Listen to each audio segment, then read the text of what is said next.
Halo teman-teman semua, kembali lagi di video Data Saham Elm Channel. Hari ini tanggal 4 Maret 2026, tepatnya hari Rabu. IHSG ditutup memerah ya teman-teman, jadi masih ini pengaruh dari perang. Banyak sih sebenarnya berita-berita juga, dan mungkin memang harga komoditas juga ngaruh, dan juga kepanikan investor pastinya, karena kan merasa mungkin memegang cash lebih aman gitu ya. Oke, tapi disclaimer dulu, untuk video-video Data Saham Elm Channel itu bukan sama sekali ajakan untuk jual beli maupun rekomendasi saham tertentu. Seluruh keputusan investasi kembali ke investor masing-masing, ke individu masing-masing. Kita di sini hanya analisa berdasarkan data. Yuk teman-teman, kita mungkin mau lihat dari secara sektor ya, market overview-nya. Untuk sektor teknologi, hari ini ditutup minus 2,44%, lalu ada energi juga minus 3,2%. Kalau kemarin sebenarnya energi itu sempat naik ya, dikala teman-teman sektor lain turun. Hari ini ikut turun juga, hari ini ikut drop juga. Yang positif hanya dikit, itu pun hanya energi. Ini saham minyak juga dari Bakri Group ya. Terus tapi teman-teman yang lain sebenarnya seperti Medco, Elsa itu semuanya walaupun sama-sama oil juga tapi minus gitu. ADI yang kemarin naiknya lumayan banyak gitu, sekarang hari ini minus di 2,13%. Lalu ada Basic Industry, ini saham-saham emas masih minus lagi teman-teman. Jadi untuk holder Antam, BRMS, atau mungkin Archie, emas, MDKA gitu masih kita menunggu ya. Kalau misalnya mungkin teman-teman investasi jangka panjang, ya berarti kita masih wait and see gitu. Tapi kalau misalnya yang trading mungkin agak panik ya, atau mungkin udah ada beberapa yang sell. Hari ini juga INKP minus 7,85%, Tekim juga yang tadinya udah di angka 10.000 sekarang udah turun lagi di 9.900 atau turun 6,16%. Dan ya semuanya merah merona karena IHSG hari ini ditutup merah di 7.670,35 atau turun 269,42 poin, senilai minus 3,39%.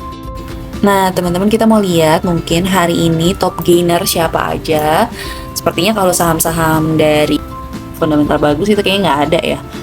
Tapi kalau kita lihat di sini ada SOTS, IFSH, Suli, Kuas, Bel, GPRM, Euro, SIPD, CMNT, LMAX, Polu, Konin, MASB, MBAP, Energi, ST, Vici, Netivi, ADMG, dan itu ya yang naiknya lumayan tinggi. Dan hari ini juga top brokernya ada masih di Stockbit Sekuritas, Mandiri Sekuritas, asing di AK, UBS, YP Mirai Aset, ZP, PD, YUBK, MG, XC. Dan ini kalau bisa dilihat hari ini malah CC atau Mandiri Sekuritas ini banyak net buy ya. Kalau XL nih sebenarnya retail nih ada beberapa yang jual juga tapi nggak banyak gitu. Untuk asing dia net sell, AK net sell, ZP net sell. ZP-nya lumayan gede nih net sell-nya. Lalu YP ini net buy tapi memang nggak begitu besar.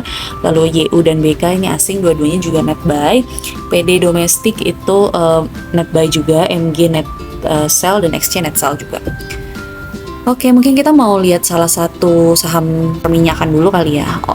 Tapi kita lanjutin dulu untuk market overview-nya di sektor. Tadi di infrastruktur juga, infrastruktur minus 4%, transportasi minus 5,56%, industri minus 3,38%, health minus 1,86%, finance minus 2,57%, consumer cyclical minus 4,23%, non-cyclical minus 2,72%, dan properti minus 2,62%. Oke, kita mau lihat salah satu saham energi ya, oil gitu, yang hari ini naik sendirian, nggak mengajak-ngajak teman-temannya. Nah, ini energi hari ini naik 7%. Kita mau lihat dari broker activity-nya ya. Kalau dari secara broker summary malah actionnya lebih ke netral. Untuk yang banyak akumulasi itu di Mandiri Sekuritas, di broker BUMN. Lalu ada juga asing nggak terlalu banyak juga harusnya. Lalu ada retail juga dan juga domestik, itu banyak yang akumulasi juga. Ada asing juga ini, dan ketiga-tiga BUMN ini akumulasi nih. gitu. Jadi kemungkinan sih masih akan ada kenaikan karena ini BUMN pada akumulasi ya. Dan untuk yang net sell itu ada di broker-broker domestik dan asing, memang banyak banget ya. Big money pun, broker yang maksudnya yang big money gitu, ini ada banyak yang net sell juga. Nah, mungkin untuk hari ini untuk buyer ini di XL, untuk seller ini ada di AK, ada di YP, PDX, CMG, dan masuknya ke broker domestik, ke buyernya domestik gitu. Lalu ini untuk pergerakan flow-nya, jadi untuk awal-awalnya ini akan nih tadinya masih ada akumulasi nih di tengah hari sesi 1 ya. Lalu di sesi 1 nih di sekitar jam 10 dia sell terus naik lagi, dan pada akhirnya dia masih lebih banyak sell ya. Terus yang mungkin yang paling banyak akumulasi ini yang ungu yaitu CC, benar berarti YP sama XL gitu. Yang lainnya karena di bawah ini berarti dia sell. Ini ada kuning AK dan juga SS, dan ini harganya yang warna biru gitu. Jadi seiring lotnya mungkin jumlahnya lebih banyak yang beli gitu. Untuk harga komoditas sendiri nanti kita lihat ya untuk closingnya gimana. Mungkin itu juga akan menjadi suatu sentimen untuk saham-saham oil ke depannya. Cuman kayaknya memang untuk hari ini entah itu panic sell atau apa, tapi memang kurang IHSG kurang bagus ya, ditutupnya merah. Tadi pun sempat di sesi 2 itu minusnya sampai 5% sebenarnya IHSG-nya. Jadi untuk closing ini udah sedikit pergerakan naik lagi gitu di 3% closingnya.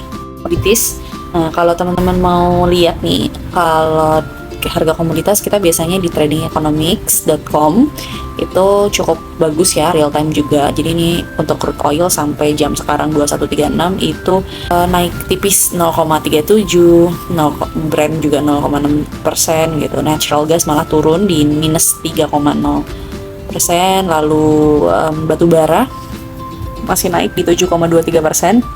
Jadi alasannya kemarin kenapa coal itu bisa naik, karena si LNG atau gas-gas yang dijadikan bahan bakar untuk pembangkit listrik itu kan naiknya lumayan drastis ya. Jadi alternatifnya beberapa wilayah atau negara itu pakai batu bara gitu, kembali pakai batu bara. Jadi kenapa demand-nya banyak gitu.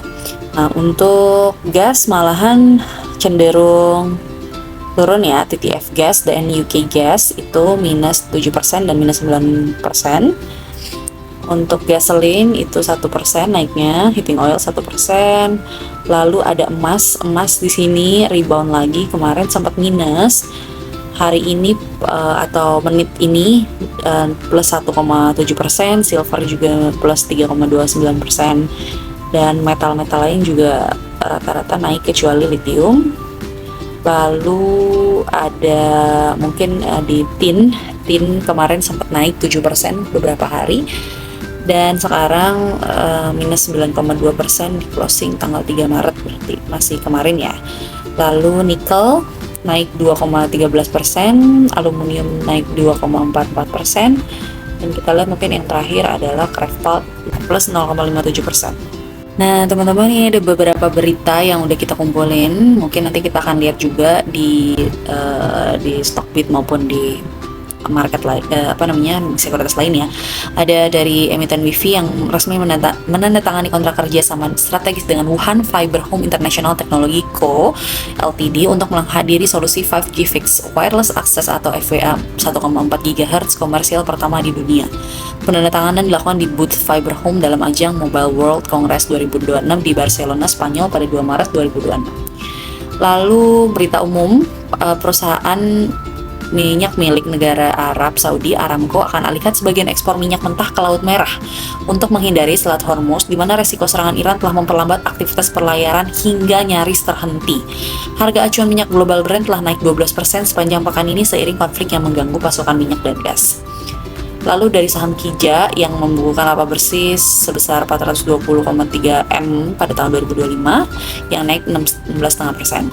Lalu ada dari emiten BBNI yang merencanakan buyback saham yang sebelumnya diumumkan pada 29 Januari 2026 itu tadinya 1,5 T, alokasi dananya direvisi menjadi 905,5 miliar. Dan pelaksanaan buybacknya bertahap, berlangsung pada 9 Maret 2026 sampai 8 Maret 2027. Jadi selama hampir 1 tahun ya, 1 tahun gitu.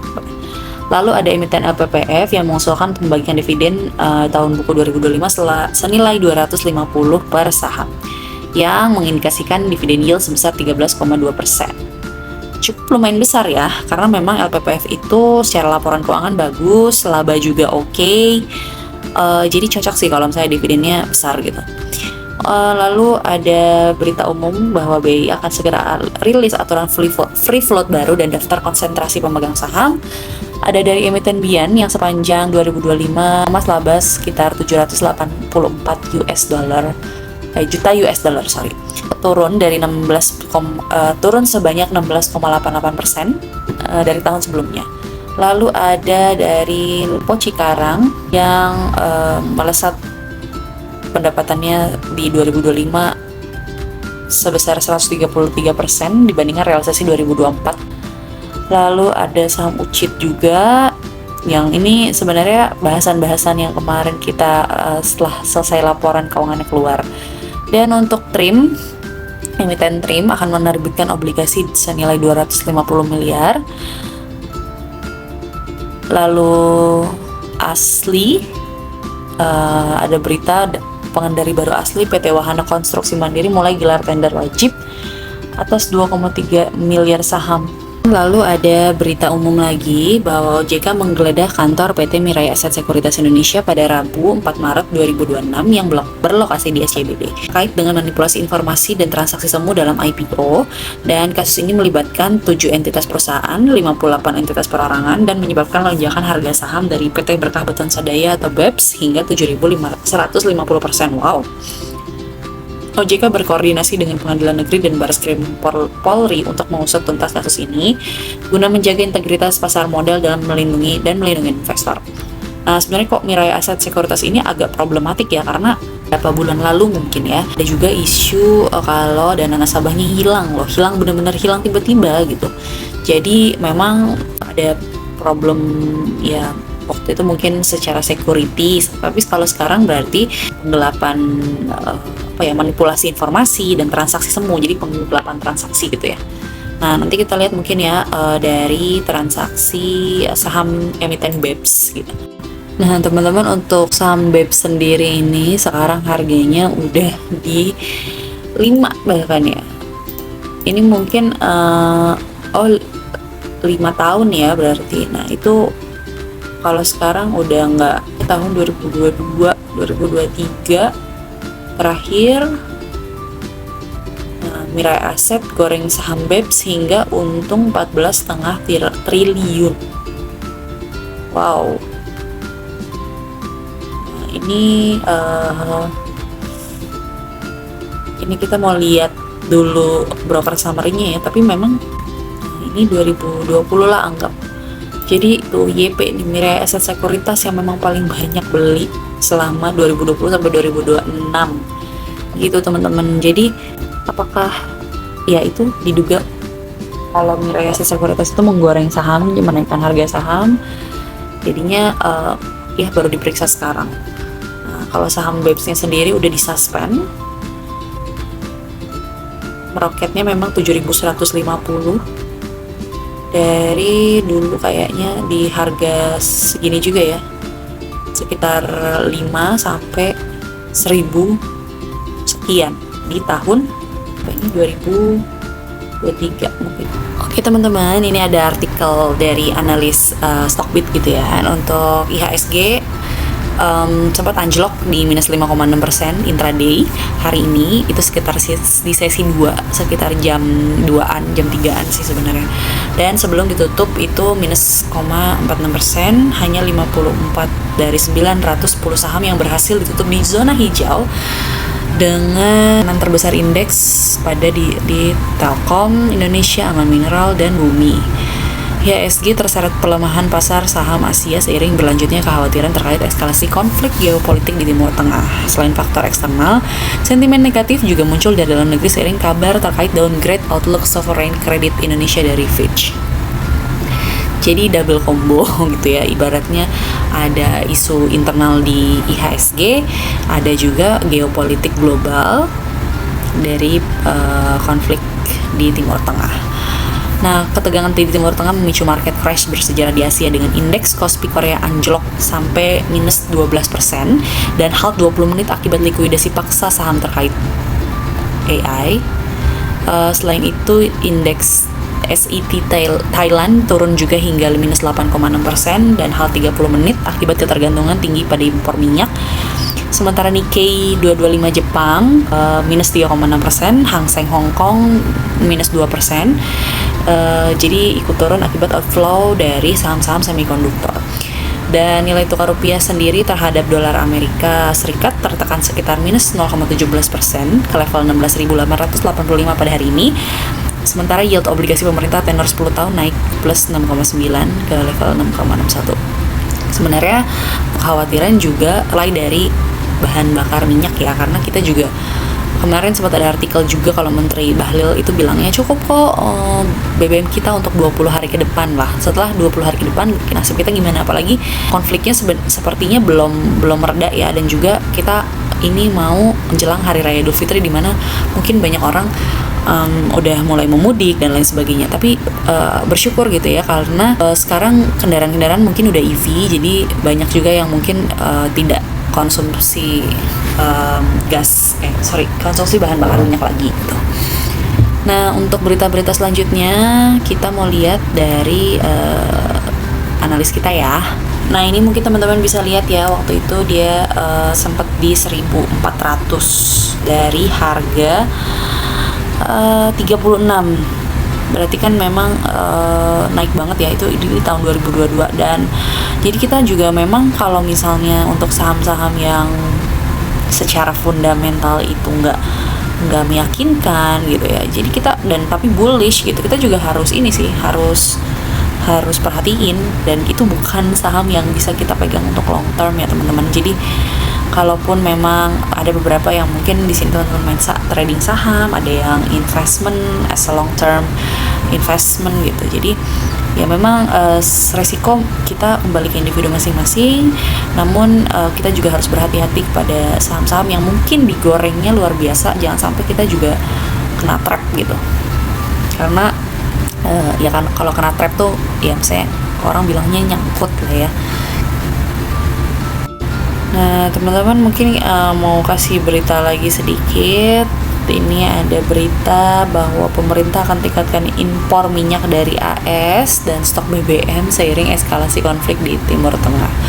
Menteri ESDM Bahlil Lahadalia mengatakan bahwa pada Selasa 3 Maret bahwa pemerintah berencana meningkatkan impor minyak dari AS untuk menggantikan impor minyak dari Timur Tengah seiring eskalasi konflik di negara atau di wilayah tersebut. Pemerintah juga berencana mengamankan pasokan LPG dari negara-negara di luar wilayah Selat Hormuz. Timur Tengah sendiri sebenarnya berkontribusi sekitar 20-25% impor minyak dan 30% liquefied petroleum gas atau LPG Indonesia.